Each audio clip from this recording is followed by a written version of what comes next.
Oh me, oh my, people of the world. Hello and welcome. So much Wednesday, so much July, so much pandemic. New research highlights Trump campaign's focus on micro-targeted messaging via Facebook ads. What's going on there? New hosting from Facebook for music videos, which could give Facebook Watch a boost. Facebook rolling out new image presentation options for more users. YouTube adds data on other videos your viewers have watched and new audience retention metrics. Who doesn't love some audience retention metrics, am I right? LinkedIn continues to add more quick creation options in the post composer. We're going to chat a little bit about accelerated mobile pages, which is a lot of fun. Google Discover now showing large images for non-accelerated mobile pages. That's why we're talking about AMP pages today. And Google adds new features to responsive search ads. This is, oh yeah, you guessed it, marketing as a foreign language. Starting now.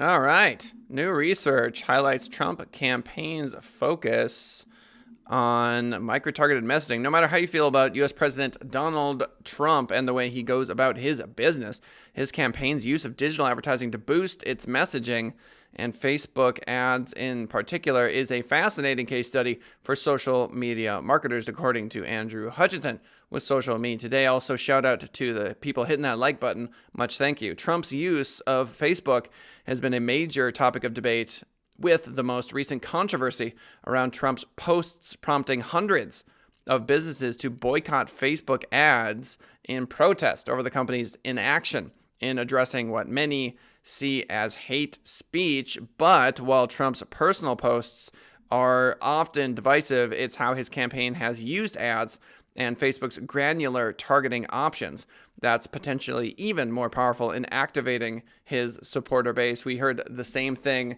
during the Obama years, that the winning that was occurring by the Obama administration in regards to grassroots involvement was due to a better understanding of social media marketing, in particular, a better understanding of leveraging Facebook marketing. So it will likely play a key role in determining the eventual winner of the November poll. And this week, we've been given even more insight into the Trump team's divide and conquer Facebook ads approach, which includes the fact that the team has posted 21 times more Facebook ad variants than the Biden camp. So here's the thing. In business, obviously, we're constantly talking about marketing. It feels like it's the only thing we ever talk about is marketing. The actual job itself is pretty straightforward. A lot of people can learn how to be a plumber. People can learn how to be a personal injury attorney, learn how to be a probate attorney, learn how to sell insurance. The marketing is pretty much huge piece of the puzzle, obviously. So here you've got Trump with some business experience realizing that. Highlighting the more intricate targeted approach. Yeah, he's paying. Of course he's paying. He understands the value of marketing. As reported by Bloomberg, since entering the presidential contest in April of 2019, Biden has spent $21 million on Facebook ads compared to $33 million for Trump over the same period, according to the Center for Responsive Politics. But the two campaigns are spending the money very differently. The variation in spending is significant, but as we saw with Michael Bloomberg's failed campaign, buying reach alone won't win you favor. This is true. I remember Mr. Billionaire Bloomberg spending lots of cashola. I think the Trump team, the Trump campaign, given that they had the experience approximately 4 years ago, and the business experience, that's a significant advantage. I mean, come on. Marketing in 2020. The variation in spending is significant. Okay, we chatted about that. Bloomberg at one stage was actually outpacing Trump's Facebook ad spend, reportedly dumping more than $1 million per day, which is insane, into Facebook ads during his short-lived campaign. Bloomberg saw Trump's approach and sought to take him on with the same tactic. But where Bloomberg fell short was in this next element highlighted within, somewhat ironically, Bloomberg's analysis. Okay, quote, the Trump campaign does constant testing of its ads and makes small changes on a daily basis. This is unsurprising. Through the morning of July 8th, Biden's campaign had bought about 23,000 distinct ads on the platform compared to more than 489,000 for Trump, according to a Bloomberg analysis of data made available by Facebook. About 68% of the president's ads are seen fewer than 1,000 times compared to 34% for Biden, suggesting much more specific micro-targeting by Trump's campaign. I mean, when I'm playing chess, there are moves that you're only going to see on like the international master, national master, grandmaster level because they're so nuanced. And so, I mean, just apples to apples, the number of ads coming out by the Trump campaign shows a strong understanding of Facebook ads, which obviously wins votes. This is the key to Trump's approach, which has been documented in previous profiles of how his campaign utilized Facebook ads. It's not just that Trump spends a lot on maximizing reach, it's the specifics of how his campaign does it. So, quote, the campaign is all about data collection. If we touch you digitally, we want to know who you are and how you think and get you into our databases so that we can model off it and relearn and understand what's happening. Yeah. So if we know all of the nuances of why an individual is interacting with a certain ad, and we have a team created specifically for like that precinct in South Carolina, or like your job is Facebook ads for like these 4 swing districts, and you're targeting like 6,000 voters that you have identified that are on the fence, and you're measuring what they're liking, sharing, commenting on, and engaging with, then yeah, you've got a winning proposition. It's the equivalent of going specifically to the house of the swing voter that you know can be, brought to the other side, and sitting down and having a conversation with that person every day. I mean, if you don't have this figured out in 2020, it is going to be tough for you to win an election. This approach is particularly interesting in its specifics. Back in 2017, Facebook came under massive public pressure after it was revealed that Cambridge Analytica, a mysterious firm which claimed to utilize psychographic targeting, had essentially stolen user insights from Facebook under the guise of academic study. Cambridge Analytica then allegedly used those data points to formulate complex data profiles of specific audience subsets, which then enabled it to create more targeted and, in essence, more emotionally manipulative Facebook ads. I mean, I think the argument is that, it's cheating in the sense that they had access to data that other folks didn't have. I mean, it's obviously an advantage. If I know, for example, that someone on Facebook is watching X% of conservative media, but they were watching X% of Democrat related, but the percentage of conservative media is starting to grow over a certain period of time, and they like XYZ personalities, then I can show them an ad with those personalities more and more and more, or linking Trump, say, with that personality. I mean, come on, this is pretty basic marketing stuff, but you have to have the information, and you have to be willing to spend not only on the ads themselves, but on the team that understands that and understands the ads themselves, which is to say that Biden can do it, Trump can do it, anyone can do it. It's just a matter of the nuance. So Facebook has shut down access to its data. It's put new limits in place on academic study. Facebook has significantly limited how people can be targeted through the utilization of its insights. They say that, right? So they say that, and then new scandal erupts, right? Oh, through this app, we realize that you can track XYZ data, or through, right? So when Facebook says they've, put limits, okay, sure, all right. It's the ongoing police argument, right? Which is to say that, policing is hard. Information policing is very hard. Try securing all that data. It's not that easy. Facebook itself still has all that data and way, way more. And even without the data analysts of Cambridge Analytica, businesses can still utilize the same precise targeting. So as per the New Yorker's profile, we'll skip it. You guys get the point. Moving right along, Facebook launches new hosting system for music videos, which could give Facebook Watch a boost. Facebook's launching a new program which aims to provide more incentive for music publishers to post exclusive artist video clips direct to Facebook. This is smart. This seems to be an attack on Twitch, which is getting a lot of streamers engaged musically, and an attack on TikTok, which could see it providing more of a challenge to YouTube, according to this article, while also luring bigger audiences to Facebook Watch, as posted by social media expert Matt Navarra and Drowned in Sound founder Sean Adams. The new process will prompt the official Facebook pages of musicians to switch over to a new setting by August 1st, which will then see any videos licensed to Facebook that features their music linked directly back to their page. So this is just a grab for market share. Quote, no need to link or upload anything. Your library will stay up to date with the latest videos licensed to Facebook. Whenever we get a new release from a music label, your page will share it right away to your timeline. I get it. So they're trying to push. Music is the driver of culture in many ways.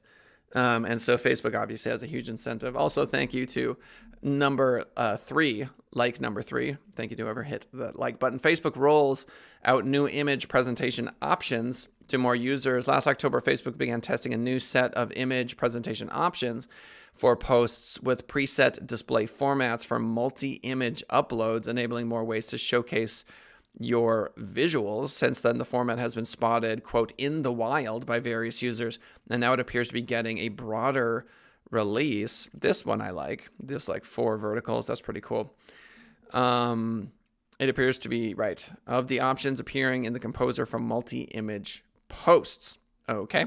As you can see in this example, the new options appear at the bottom of the post composer, giving you 4 different image display formats to choose from. Users in different regions are now reporting access to the option. So Facebook's rolling out new ways to share photos on the platform. YouTube adds data on other videos your viewers have watched and new audience retention metrics. Last week, YouTube previewed a coming addition to YouTube Studio, which will provide creators with a listing of other videos that their viewers have watched on the platform, not created by them, adding a new level of context to their audience research efforts. That's interesting. So I stream chess on Twitch. If I were to have a YouTube channel and I could see which folks my audience enjoys, I could attempt to establish relationships with those people.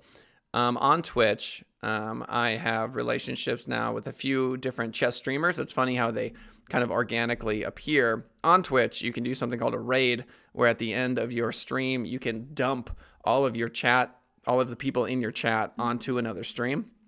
And it's kind of like a big to-do. Like, you'll get raided with 10 people, and they'll hit the follow button. They'll start interacting with the people in your chat. It's a lot of fun. And so knowing what your followers are into does have value. As explained by YouTube, quote, this gives you a great opportunity to get to know your audience better. It allows you to dig into what other video topics and formats might suit your channel. Think about this in terms of the titles, the thumbnail styles, and collaboration opportunities that you might want to explore. That's pretty much what I just said. The insights could also help identify key trends and hone your strategy.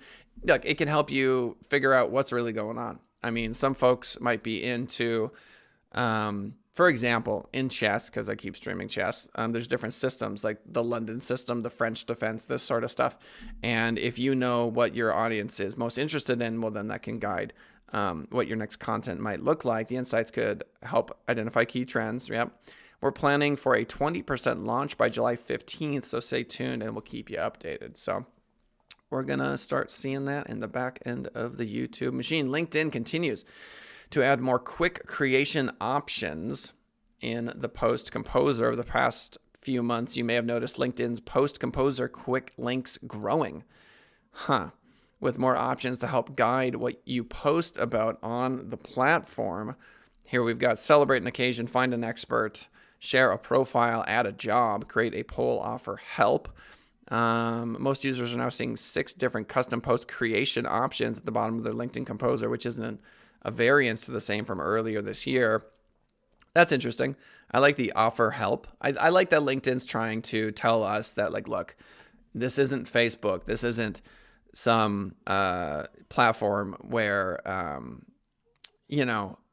promoting your business is going to be seen in a rough light. And LinkedIn is made for this. So if you want to offer SEO consulting, you want to offer an insurance quote, you want to add a job, you want to find an expert, it's cool. I like it. I'm for it.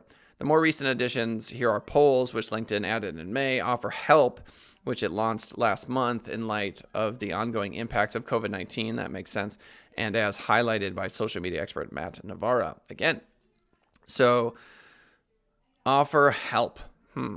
That is interesting to me. The options follow Facebook's lead in guiding users as to what to share, tell them what to do, as LinkedIn looks for more ways to keep members posting more often. Okay, let's chat a little bit about accelerated mobile pages. AMP pages are pages that load very quickly on smartphones. There was a big to-do a while back about AMP pages, and everyone was talking about them.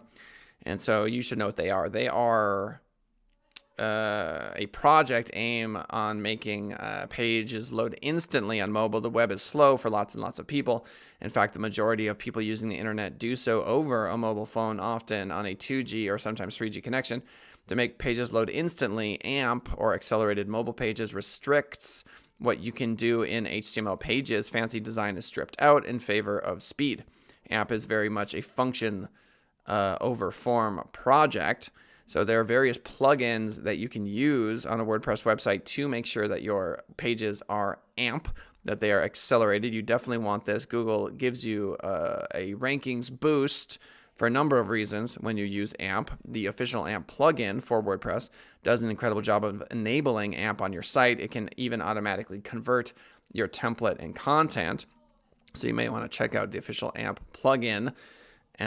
So the reason I mentioned that is because we're about to talk about Google Discover, which is in the news a lot lately, now showing large images for non-AMP pages. Google is now showing large image thumbnails in Discover for regular web pages, a feature that didn't always work for non-accelerated mobile page URLs.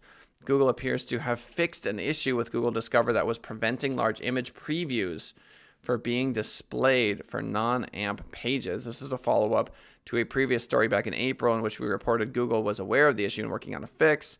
So they went ahead and fixed that. Large image previews in Google Discover. In Google Discover, the content feed underneath Google's search bar.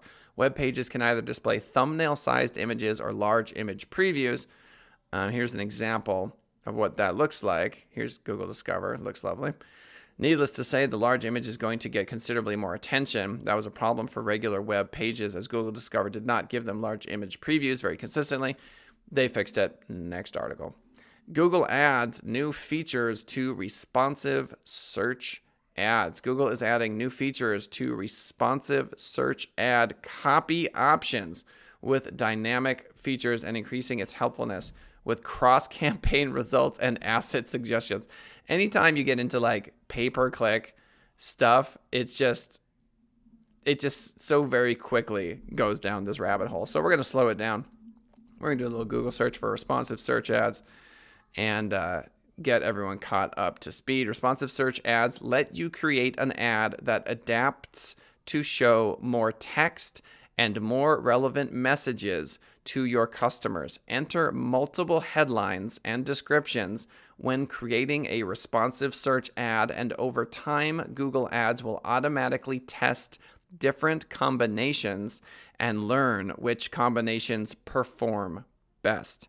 By adapting your ad's content to more closely match potential customers' search terms, responsive search ads may improve your campaign's performance. So there you have the definition of a responsive search ad.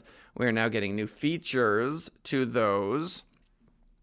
So Google has announced it's increasing the features of their responsive ads today by adding two features: location insertion and countdown customizers. Order now and you'll get a free 17-foot teddy bear sent to you this month. There is also now improved copy suggestions and recommendations and the launch of cross-campaign asset reporting. What are responsive search ads? We just covered that, but let's reiterate. Normal ads, full ad copy must be written out. RSAs takes the heavy lifting out of that process by breaking the components of a text ad into assets. It essentially treats headlines and body copy as two different elements or assets where versions of each are listed out. The ads system then pulls an asset from each list, the headline or the body copy, and combines them to make a full text ad. Because we're still just seeing a text ad. Do you understand? Like, someone's still just searching for car insurance, and they're still just seeing a text ad for car insurance, but it may say, get a free quote today, or consider getting a free quote. Why does it say one or the other? Because you added those two assets, and the machine learning has picked one because over time it has performed better. It provides for testing at scale and gives fast insights into which copy and combinations are resonating for searchers. RSAs, which again are responsive search ads, can feel limiting to some advertisers since the copy has to be a mix and a match. Overly themed text ad types may struggle if there's a strict relationship between headlines and body copy, blah, blah, blah. Location extension. This is the new stuff. The feature allows the advertiser to insert a placeholder telling Google to display the city, state, or country based on where the potential customer is searching from or where they're interested in. What? It's inserted with the command. There's the command location city reference, where city can be changed for state or country via a radio button selection. Okay, so we're picking a location. Then what happens? I don't get it. How does this change? Insert a placeholder telling Google to display. So the Google's going to display the city, state, or country based on where the potential customer is searching from. So is it in the ad itself? So if I'm searching from Charlotte, is it going to say Charlotte in the ad? I don't get it. Countdown customizers, frequently used for things like creating urgency around sales. Sure. Countdowns let the advertiser enter an end date for something. I love that idea. So I assume that will simply be in the ad itself. It's sad that they don't have examples, but I assume that for this location one, you're going to see the location of where someone's searching from in the ad itself, which makes it slightly larger. I don't know if that's really relevant or helpful information. I mean, maybe it is if you're looking for like garage door repair in San Luis Obispo and it says San Luis Obispo in the ad. I suppose there's some value to that. I see the value of the countdown immediately. New copy asset suggestions. When creating responsive search ads, the system populates a drop-down of suggested copy to test. Oh, okay. This feature has been updated for the COVID-19 era. So when you are writing, it's going to autofill and try to get you to use certain language. And finally, to aggregate results per asset faster, Google Ads now also offers cross-campaign reporting. This aggregates the data for each asset, regardless of campaign, and gives the user one snapshot. So you'd be able to see all your different campaigns in one window. Okay. I get it. I understand it. Let's summarize, shall we? Trumpinski, El Señor Presidente Trump, as a businessman, understands the value of not just dumping money into marketing, but dumping money into the marketing team. Spending a lot more money and creating a lot more distinct ads, which in 2020 is what you have to do. We can learn from that. Facebook launching a new system for music videos. Okay, great. They're trying to get musicians on the platform. Nothing to see here. Facebook rolls out new image presentation. Yeah, we get it. Facebook is going to give you new options to knock out those images. YouTube adds data on other videos other YouTube visitors have watched. Okay, great. We can see what other people on our channel are looking at. LinkedIn continues to add more quick creation options. LinkedIn is fighting for market share. I do like this, though. Why do I like this? Add a job, offer help. It's cool. It's worth taking a look at. Offer help. See if you can get a bite. Accelerated mobile pages, we talked about that. You want those for your rankings. You want to check out that AMP plugin for your WordPress website if you have WordPress. Google Discover, showing large images for non-AMP pages. Okay, there was a bug, they fixed it. And then turns out responsive search ads, definitely something to consider if you're running pay-per-click, because obviously anything that results in higher conversions is something you want to consider. Did you know that I will be celebrating my 10-year anniversary starting tomorrow? Mañana. Oh, yeah. So who's stoked? This guy right here. Cheers. Cheers to 10 glorious years. 10 perfect years. Best years. Greatest years. And there you have it. So I'm going to go ahead and prep for that. If anyone wants to help me pack, please let me know. Other than that, we will see y'all on the Monday. So much Monday. So much marketing as a foreign language. Thanks, y'all, for swinging on by. And we will see you next week. Hit that outro, son.